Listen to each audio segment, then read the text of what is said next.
மலை, டேய் மலையா, வாடா பையா இல்ல. யாருப்பா வரையிரு. எவ்வளவு நேரம்டா பையா கூப்பிடுறது? என்னயா ஏண்டா பையா, உனக்கு பொண்ணு பார்க்க சொல்லி எனக்கு ஒரு 5000 காசு கொடுத்து விட்ட.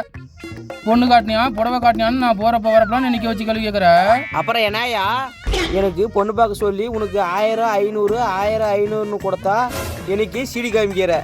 நீ என்ன சார்கானா? உன் போட்டோ பொண்ணுங்க பார்த்தவொன்னே நான் கட்டிக்கிறேன் நடிச்சுக்கிறதுக்கு. முகரே பாரு முகரையா. எப்பா அழகா, என்னோட பெரிய அழகா. எனக்கு பொண்ணு வேணா ஒண்ணு வேணா இடத்த காலி பண்ணு. நீ கொலைய மூடியா? உனக்கு பொண்ணு கிடைச்சிருச்சு, ஆள பார்க்கல. சும்மா வெறும் புரட்டியே. நீ நம்ப மாட்டேன்னு தெரியும், அதுக்கு தான் பொண்ணோட அப்பாவை கையோட கூட்டு வந்துட்டேன். யாரு அது? வணக்கம் மாப்பிள்ளைங்க. இவனா என் மாமனாரு. என் பொண்ணு சும்மா தேன் மாதிரி இருக்கும். உங்களை எனக்கு ரொம்ப பிடிச்சிருக்கு. என் பொண்ணு தேடுக்கு நீங்க தான் மாப்பிள்ளை. நான் முடிவே பண்ணிட்டேன். ஓ, பொண்ணுனை கல்யாணம் பண்றதுக்கு ஒரு இறம் மாட்டேன்னு கல்யாணம் பண்ணிக்குவேன். இவனே பிடிக்கிறான், இவன் பொண்ணு பிடிக்குதோ. மாப்பிள்ளை, என் பொண்ணை கை விட்டாதீங்க மாப்பிள்ளை. மாப்பிள்ளை அழகா சூர்யா மாதிரி இருக்கீங்க. உங்களை விட்டாருக்கு மாப்பிள்ளையே கிடைக்காதீங்க மாப்பிள்ளை. மாப்பிள்ளை